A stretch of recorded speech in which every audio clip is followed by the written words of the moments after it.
Okay, what is going on, guys, and welcome to, well, I guess you could say this is the true ending of Kohane Shoujo, the second episode.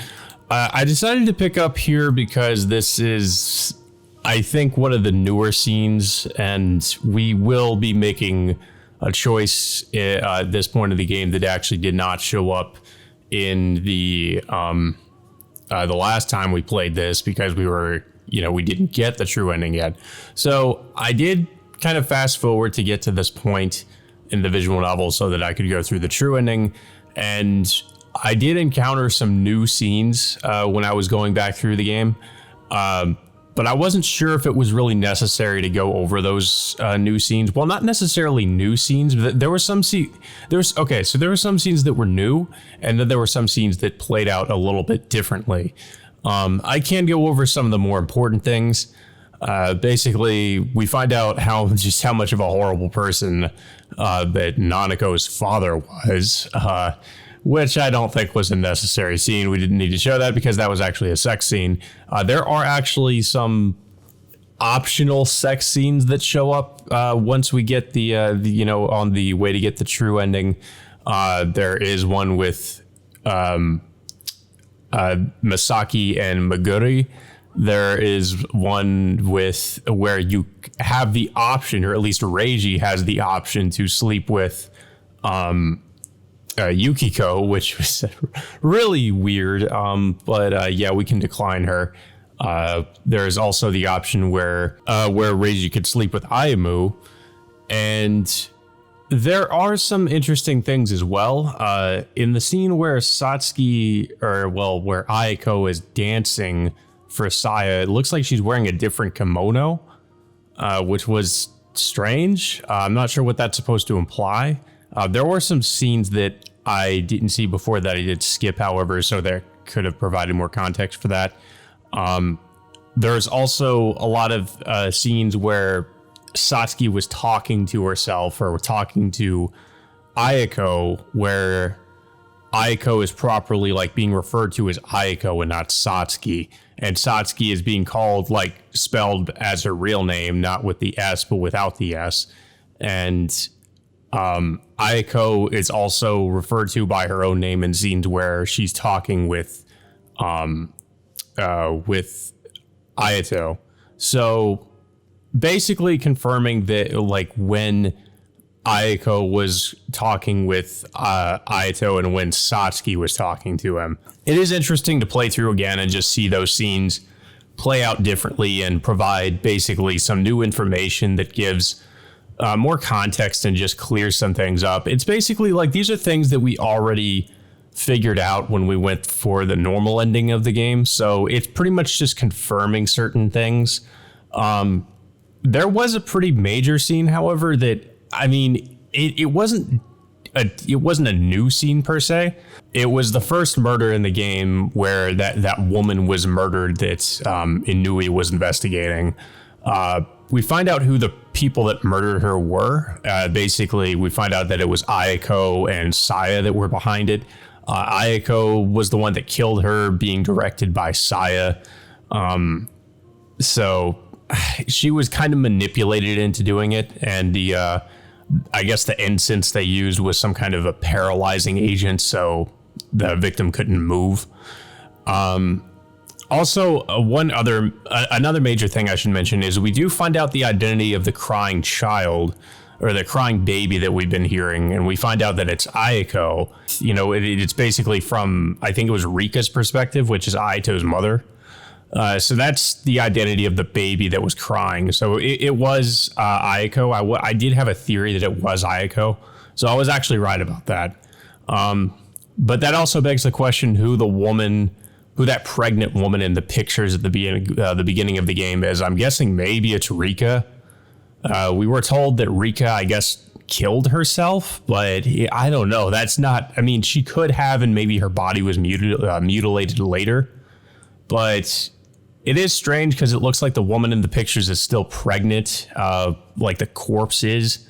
So it's really hard to say one way or the other. There is also the other scene where Michiru is kidnapped.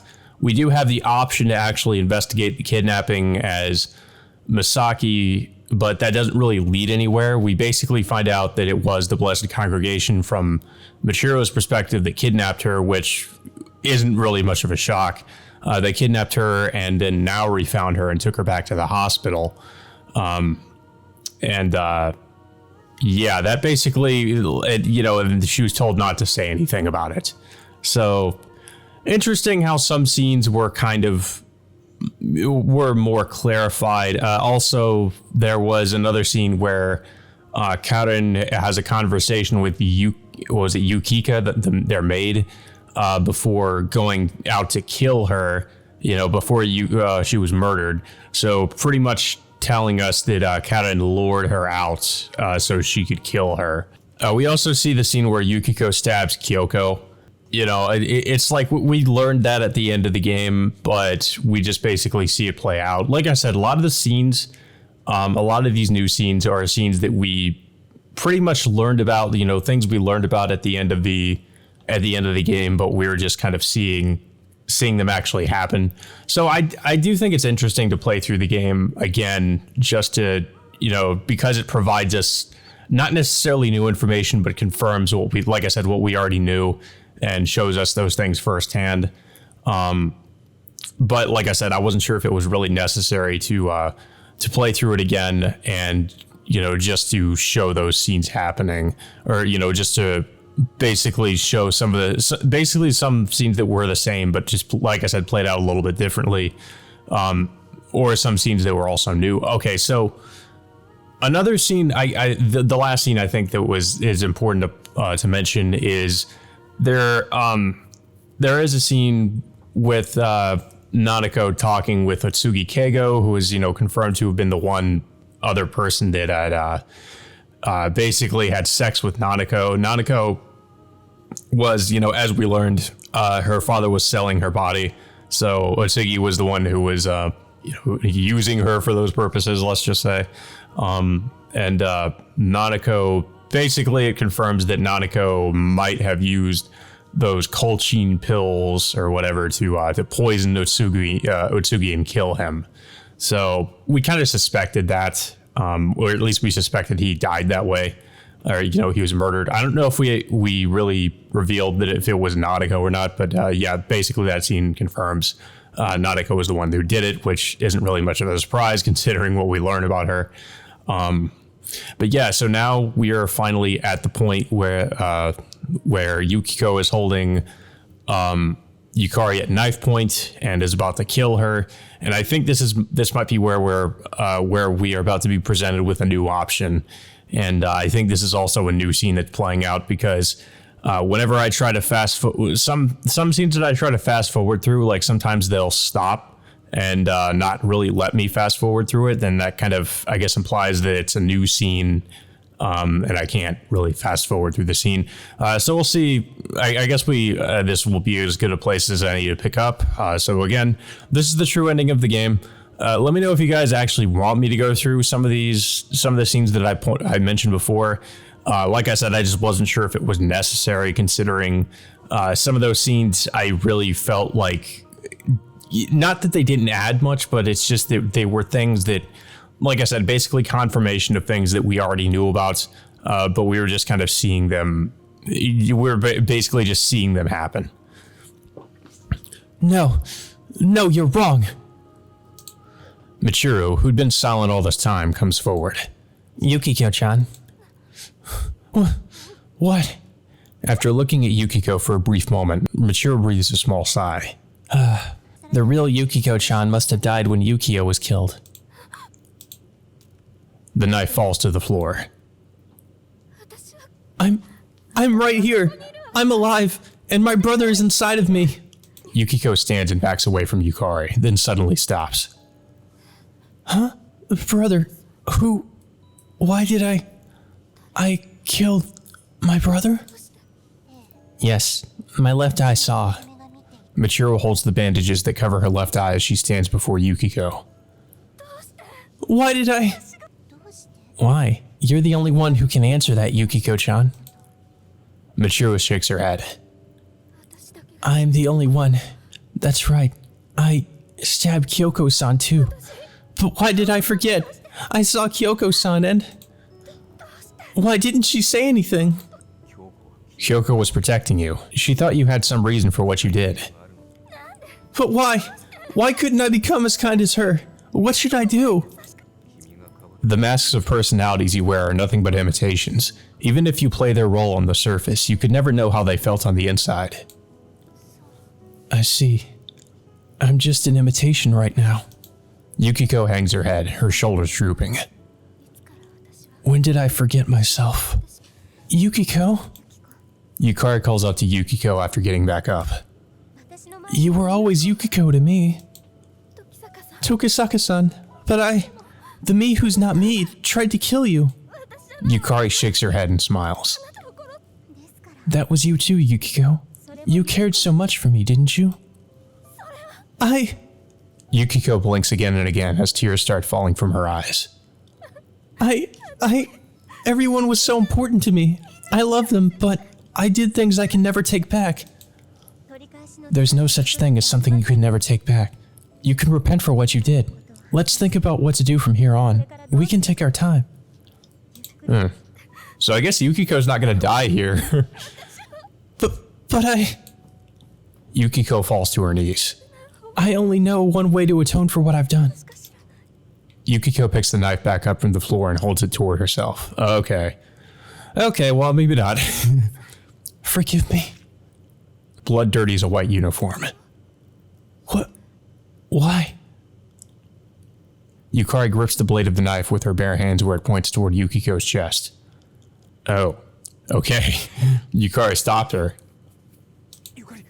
Yukari! I almost run over, but stop. There's anger in Yukari's eyes as she bears the pain. Stop this, Yukiko! I've never heard Yukari shout so angrily before. Yukiko, whom her anger is directed at, pulls back, surprised. I don't want to lose anyone else dear to me. I don't want to go through that again. Why does everyone leave me behind? Tears fall from Yukari's eyes. Yukiko lets go of the knife. The knife falls to the floor again. I want you to live, Yukiko. You're not alone. We're with you, so... Yukari embraces Yukiko. I want us to live, so we can smile and be angry and sad together. We're by your side. Yukiko buries her head in Yukari's chest as her tears flow. Yukiko! I grab Fuyumi's arm, preventing her from running over to Yukiko. Leave them be, for just a little longer. Alright. Fuyumi agrees right away and steps back. Guess you didn't need to do much, huh, Tokisaka-san? That's good. It's better that her friend sorted things out for her instead of me tearing everything apart, wouldn't you say? I suppose so. Even if I could expose the darkness within Yukiko, I couldn't save her on my own. Thank you, Tokisaka-san. Yukiko wipes her tears and stands. Yukari is fine. Yukari smiles. Yukari-san, thank you. Yukiko nods. Yukiko. Fuyumi steps forward. This time, I don't stop her. It must have been hard for you all alone, but it's alright now. Fuyumi embraces Yukiko, stroking her hair. Yeah. I'm sorry, Mom. Wow, the normal ending is more tragic than this. I have a sin I need to atone for myself. I don't know what to do, but we should atone together. Yeah. Yukari-san. By the time I realize it, Masaki's already rushed over to Yukari where she's crouching down and trying to stop the bleeding on her hands. Please don't be so reckless. There was no other way. I probably should have kicked the knife away beforehand, but... She really was reckless, but I can't be angry at her for it. It's my fault for leaving persuading Yukiko to Yukari. However, if I'd flown at her, stolen her weapon, and restrained her instead, Yukiko probably wouldn't have been freed from her obsession. Are you jealous of the stranger taking your sister from you? Of course not. Okay, wow, that was shocking. Yukiko didn't die. I thought she was going to die.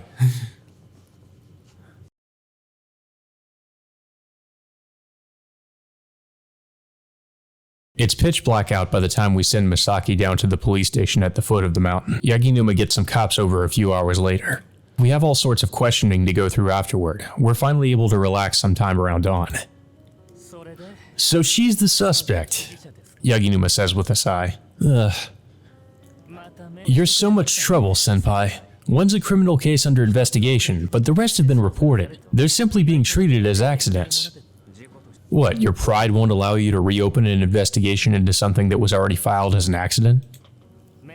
I only said it was trouble. We can't try someone for a crime if the only evidence we've got to go on is a confession. That's fine then. The important part is that she admits her crimes herself. The police have enough on their plate already, let alone dealing with crimes we can't prosecute. That goes for the attack on the coffee shop owner as well. Kyoko's only testified to us, mere civilians. I don't know if she'll say the same thing to the police. Of course, even if we arrest her, she'll have to undergo a psychiatric evaluation. There's a significant chance she'd be found to be of an unsound mind. I'll leave that all to you. I may have forced her to admit her crimes, but I have no reason to want her locked up after she's been freed from her obsession. What should we do about the kidnapping of Tokisaka Yukari? No such thing ever happened. Yukari came here of her own free will. That's all well and good then. Yaginuma shrugs. She may be able to get self-defense on the murder of the founder of the Blessed Congregation. Dead men tell no tales and all that. What about Otsugi Keigo?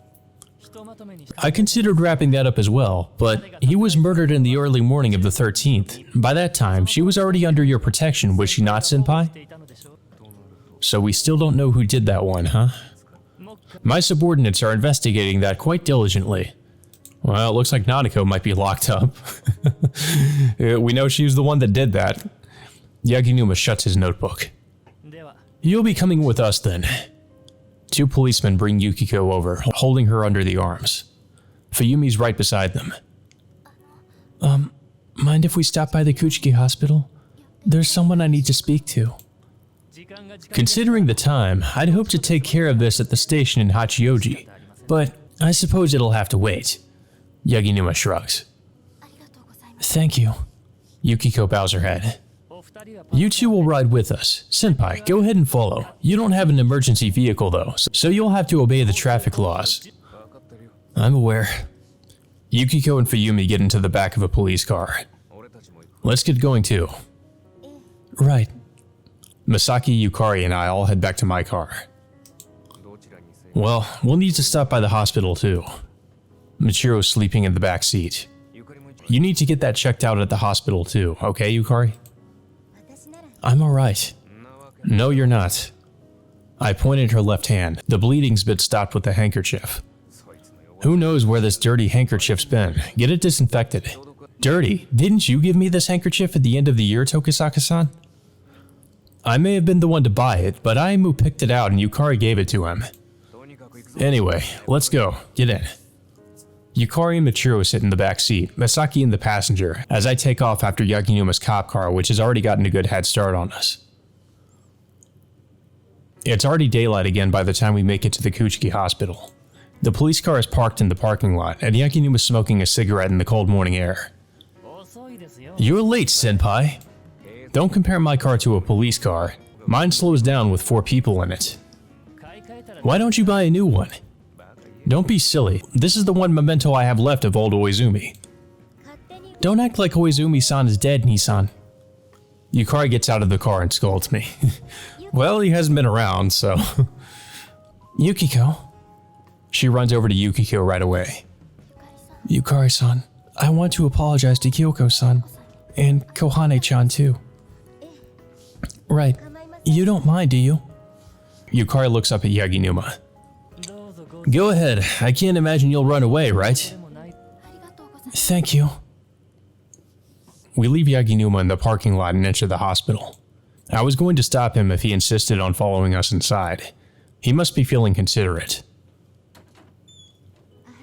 Oh, what are all of you doing here? Kyoko smiles over at us from where she sits in her bed. Kyoko-san? Yukiko runs to the bed and embraces Kyoko. Oh my, what happened? Kyoko strokes Yukiko's hair. I'm sorry, I did something terrible to you, Kyoko-san. Yukiko bursts into tears and hides her face. It's alright now. It wasn't too serious, and I'm leaving the hospital tomorrow. So, why don't you come visit the shop again? Kyoko is way too forgiving. Yukiko stiffens. What is it? Nothing. I'll drop by someday. Absolutely. Yukiko nods again and again, still hiding her face, without telling her when that might be. Well then, I'll see you again. Yukiko stands and bows her head deeply, leaving the room with Yukari. Masaki, go with them. Sure. Masaki leaves, and the only ones left in the room are myself, Kyoko, and Fuyumi. Tokisaka-kun. Yeah? You said you'd help her. Kyoko sheds a tear. She was arrested, wasn't she? That's why she said, someday. Hazuki-chan, Yukiko has to atone for other crimes, so... I see. Well, I mean, it's better than her being dead. They both hang their heads. I'm sorry, Kyoko. All I could do was prevent the worst possible outcome. Well, to give you credit, I guess to give Yukari credit, she actually did prevent the worst possible outcome. Fuyumi raises her head and looks to Kyoko. Hazuki-chan, I've decided something. Will you hear me out? What is it? Let me shoulder your shop's debt to apologize for causing you all this trouble. Well, considering she has all that money now, she can probably do that. I couldn't let you do that, and the debt's too big. You wouldn't be able to... Kyoko shakes her head. I have a lot of money I have no use for, in the order of millions of yen. I can't just leave it lying around, and I want to leave somewhere for Yukiko to come back to. But this is so sudden. Kyoko looks up at me, bewildered. I don't really have any right to tell her what to do with her money, but I think you should take her up on the offer. It was the Blessed Congregation's money in the first place, so it's just going back to where it came from, really. She'll be able to cut ties with them this way too. Let me think about it a little more. Kyoko mumbles, looking down. Certainly.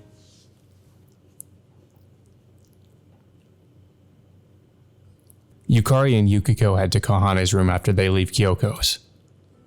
Shouldn't you get that looked at first? Masaki whispers to Yukari as he tags along with them.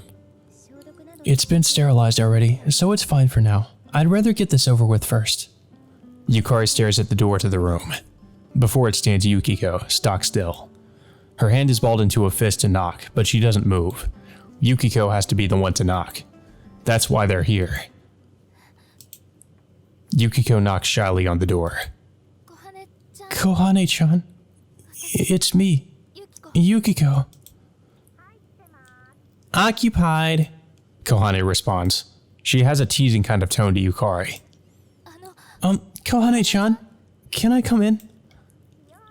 In use. This is so weird, I guess this must be because of the medication she's on. I mean, because earlier she was acting completely insane. How is she just totally normal now? Yukiko bites her lip for a moment, as she realizes she's being teased, but her mouth soon straightens into a thin line as she puts her hand on the door. Kohane gives a little shout as they enter. Okay, I wasn't expecting any sort of fan service, but okay. She's changing in her hospital room. I'm sorry. That's why I said it was in use. Kohane turned her back. Do you mind waiting in the hallway, Masaki-san? I'll do that. Masaki, who'd been frozen in the doorway, heads back into the hall. Kohane-chan? Yukiko starts nervously. Yeah? Kohane asks, stopping in the middle of changing. I'm sorry for hitting you. Yukiko bows her head. Is that it? Kohane demands. Why? Okay. I just don't know why all this is being brushed under the rug like this, though. She was acting completely insane, and now, it's totally fine. Don't worry about it, bro. I mean, it seemed like, and also just the way she was acting in the normal ending. But I guess it kind of makes sense considering Yukiko's dead in that. But I mean, she's just acting like her usual self now. It's very weird. Like, it's almost like this is just kind of being like, you know, like her just being obsessed with Yukiko's brother and kind of just being crazy, you know, crazily obsessed with him is just kind of being forgotten about. I don't know. Maybe it's due to the medication she's on. I remember almost everything now. About my brother, too. Do you now? After putting her arms through the sleeves of her uniform, Kohane stands before Yukiko. Yukiko squeezes her eyes shut and tries to make herself smaller. Stupid. Kohane mutters quietly, embracing Yukiko. Kohane-chan? I worried about you. Kohane whispers into Yukiko's ear. Is that why you tried to strangle her? I'm sorry, too, for digging up all the stuff about Yukio-chan. And trying to kill you. No, that was all my fault. You didn't do anything wrong, Kohane-chan. You tried to kill her! Like, what are you talking about? Yukiko hugs Kohane back. It was my fault. You suffered so long. I'm so sorry. Yukiko-chan. Kohane sobs. Yukari is truly glad the two of them have reconciled. She couldn't bear the thought of them parting with a rift between them. Yukiko won't be seeing them for a while after all, though they're not yet sure for how long. I'm sorry, Kohane-chan, but I have to go atone for my crimes now. Huh? Kohane raises her tear-stained face. I remembered all kinds of things I did that I can never make up for. I have to take responsibility for those things. Did you get arrested? Yukiko gives a little nod to Kohane. My crimes won't disappear if I do this, but... Kohane looks to Yukari. All Yukari can do is silently shake her head. Yukiko-chan? Kohane gives Yukiko another tight hug. I'll wait for you. I'm your friend, so I'll always be waiting for you. Yeah, thank you, Kohane-chan. Yukari's unable to stop herself from crying as well as she watches the two embrace.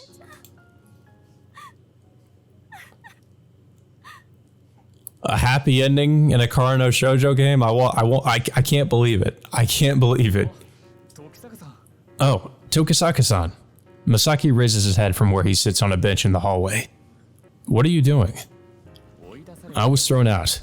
Masaki points his chin at the hospital room across from him. He was peeping. Michiro seems to appear from nowhere next to him and tattles. What a creep. Yep. There was nothing I could have done about it. Masaki shakes his head. To tell the truth, I haven't told Masaki and Fuyumi yet that Michiro is their daughter. He hasn't mentioned that, surprisingly. He does in the normal ending, he hasn't here. Fuyumi's probably not in any state to handle that information right now, though, so I'll tell them later. But now that I know who she is, it makes a lot more sense that she's gotten so attached to Masaki. Though I'm not sure if he's figured it out yet. Where's Yukiko? She's talking to Tori-san inside. I wonder if they're alright. Fuyumi gazes forlornly at the door. They're alright. Michiro grabs Fuyumi's sleeve. You're right. Thank you. The door opens and Yukiko and Yukari come out. Kohane can leave today, though she needs to fill out some paperwork, so it might be a little while. I see. Did she say anything? Well, it seems a relative of hers will cover the fees and such. She said she had no idea who he was, though. Looks like the phone call I made the other day before leaving came in handy. Her real father can at least make up for things this way. Was that your doing, Nissan? Hey, I'm not related to her. I'm sorry for all the trouble I've caused you all. Yukiko bows her head. Yukari-san, I'm so sorry for injuring you. Don't worry about me. Yukari smiles, hiding her left hand with her right. I'll be waiting for you, with Kohane, for however long it takes. Yukari-san. Tears spill out from Yukiko's eyes. Her eyes are red from all the crying she's done today. Yukiko embraces Yukari, sobbing. The three of us can hang out again together when you come back. We're all friends after all. Yeah, thank you. Yukiko nods repeatedly, crying. Are you all finished here? Yaginuma walks over from the entrance. Is he being inconsiderate, or was he trying to find the right moment and decided this was it? Yes, I'm ready now. Yukiko wipes her tears away and bows her head. Yukari, get your hand looked at and then have Masaki drive you home. I'm gonna go with them to the MPD. Alright. Let's go then. See you later, Michiro-chan. Michiro lets go of Fuyumi. See you. Yukiko gets back into the police car. You're not going with her? I ask Fuyumi, who's followed me to a different police car. I need to talk to you about Michiro-chan. You realize then? Yes, she's my child after all. So she came to that realization on her own. Fuyumi bites her lip. Could you keep this a secret? She's realized too, you know. That's why she came with us yesterday. She said she wanted to help Yukiko-san for her mom's sake. Huh? How does she know? Parental bonds, or so I'd like to say. But it seems the obstetrician who took her for you and the psychiatrist who handled your personality alteration also treated her. Dr. Rokushiki. Though I can't imagine he foresaw this situation. I hope not, at least. But it's true that we're dancing in the palm of his hand. Did she say anything?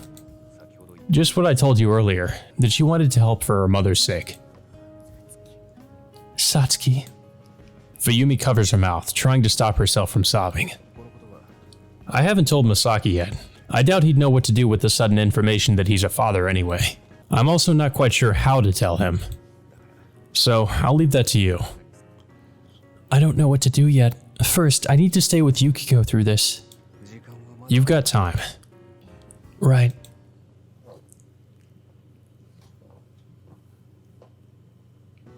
Being careful to drive safely, Masaki stops the car in front of the house. Thank you, Masaki-san. No worries. I'm glad nothing happened. What do you mean? Just that I was nervous driving off from a place full of police officers. He's told Tokisaka that he doesn't have a license before, but they couldn't just leave the car there, he supposes.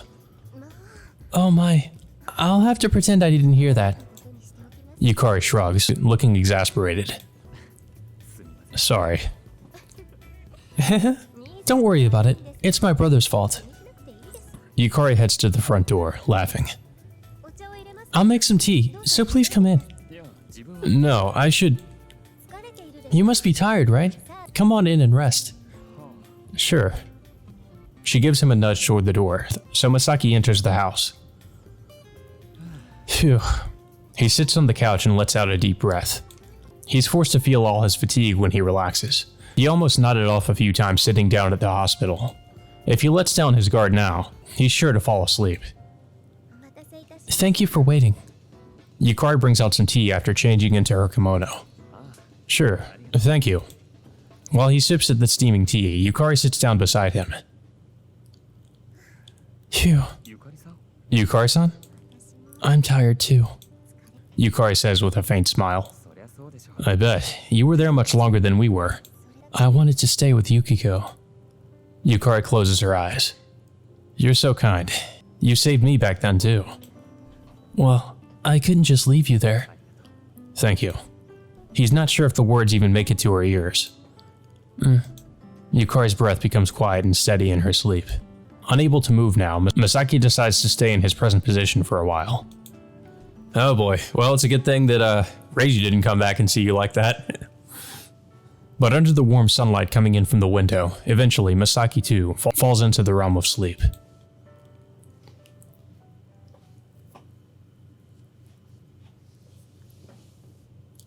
Okay, well then. I guess that's I guess that played out very differently than, you know, what happened with the normal ending. Interesting. January 21st, Tuesday. After her discharge yesterday, Kyoko opened the shop up again immediately. In the end, she accepted Fuyumi's proposal and repaid her debt. Of course, since the company she'd borrowed the money from was affiliated with the Blessed Congregation, it made a simple round trip back to where it came from. The Blessed Congregation itself became unable to carry on as an organization after its two primary leaders died. After the police's compulsory investigation into their connection with the illegal clinical trials, the organization's downfall truly began.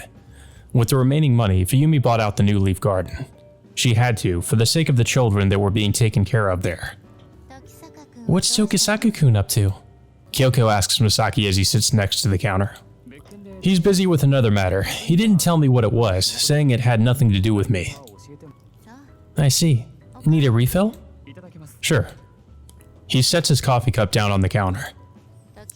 If he's keeping quiet about it, it might not be work at all. Kyoko mutters, pouring fresh coffee into his cup.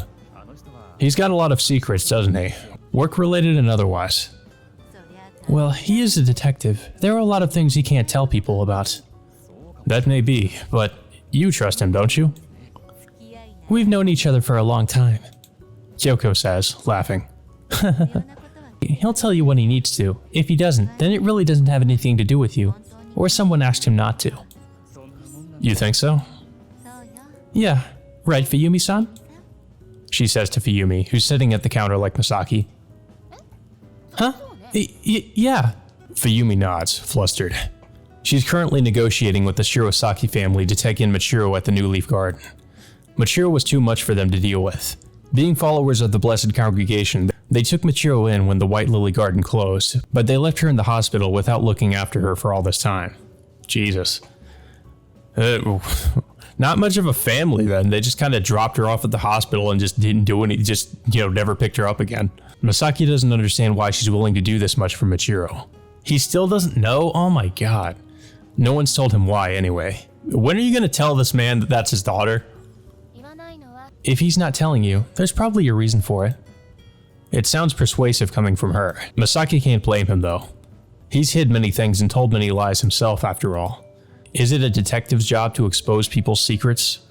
Yeah. What do you think a detective does? Are you going to keep working for Tokisaku-kun, Misaki-kun? Well, yes, I intend to. Ayumu-chan will be your rival then. Rival? Isn't she still a student? Oh, think you can take it easy? I heard she played a big part in this case. Nah, I'm not really thinking about playing too big a part myself. Misaki glances over at a table. Yukari and Kohane, after her release from the hospital, sit there along with Ayumu. Ayumu stands up after noticing Misaki's gaze. Can I help you with something? We were discussing who's a better detective's assistant, Ayumu-chan or Misaki-kun. Misaki doesn't recall having that conversation. I think Misaki-san is better than me. You're just being humble, right? Of course. Ayumu agrees right away. I've been his assistant longer. Only his self-proclaimed assistant. Yukari comes over with an exasperated sigh. You'll still have to work harder though, Misaki-san. Otherwise you'll get fired. I'll do what I can to prevent that. I'll need to find somewhere to live now. I'll hire you if you get fired. Oh, but you'll have to live somewhere else. Well, thanks. I need to leave a place for Yukiko to come back to after all. That's right. She's living her life as Kayahara Fuyumi, and he plans to live his life as Masaki Tomoyuki. The story of the girl named Ayako and the boy named Hinagami Aito came to a close long ago. Well, that's kind of depressing. So they're not gonna continue on with their relationship. They're just gonna pretend like they're different. I guess it kind of makes sense, but I mean, is that any reason for them to kind of just pretend that they're not the same people? I don't know. That kind of sucks. As tragic as it is, I actually kind of liked what happens with them in the normal ending, where that they're referring to each other, or well, he's referring to her as Ayako, and she made her hair look more like it did back then, but now they're like, I don't know. I guess maybe you could argue it's better that the two of them are moving on and are different people now, but I don't know. It's hard to say which ending I prefer in that regard. The way they are in the normal ending or the way they are here. Don't worry about it. You won't be dismissed, Misaki-san. Huh? So you're on Team Misaki-san, Yukarichi? Kohane teases. That's not it. I think my brother trusts Misaki-san. That's all. Otherwise, he wouldn't let him live in his office. Huh? Is there some earth-shattering secret hidden there or something? It's just a bunch of confidential investigation documents. Well, I can't really imagine he trusts me just because of that. Misaki can't be too confident, since he knows he sneaked a peek at some of those documents before. Anyone need more coffee? Kyoko asks. Could I have some? Yukari brings over her cup. Oh, me too. Do you have enough? If I run out, I can just make more. Here you are. We have plenty of snacks still too. Kyoko pours coffee into their cups. There are sweets on the counter. Hazuki-chan. Oh, I'm sorry. I need to make some more. No, that's not it. Fuyumi shakes her head, then lowers it. Hazuki-chan, thanks for everything. I'm the one who should be thanking you. Really, thank you. They both bow their heads to each other. They helped each other out, he supposes. So there's no need for either of them to be ashamed. Or so Misaki thinks anyway. Misaki-san? Yukari addresses him. Yeah? Thank you for this. She hands him a neatly folded handkerchief. You washed it for me? Yes, it was dirty after all. She must have ironed it too. There's not a single crease in it. A present from Misaki-san, Yukarichi? Huh? No, he just let me use it to treat an injury I got the other day. Yukari hurriedly denies it. You helped me out when I was injured too, so that makes us even. Though in Masaki's case, it could hardly be called a simple injury. Thank you. If you hadn't been there, I wouldn't be here like this today. No. What are you being all bashful for, Yukarichi? I'm not. Yukari shakes her head. So that's what's going on. A smirk, like the sort of smile she wore when he first met her as Kayahara Fuyumi. What exactly do you think is going on? Men sure do like to flirt with the young ladies. Oh my god. She seems to have the wrong impression. I'll have to warn them not to fall into your clutches. I'm not interested. Really? Ah, that may be so. You were a pretty late bloomer, huh? Just guessing. Fuyumi says ambiguously, pinching a piece of kanpeito between her fingers.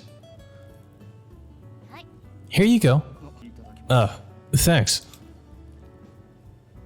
It's almost like that night they shared in the charcoal-making hut. Misaki's, Ayato's lips gently brush Fuyumi's, Satsuki's fingers.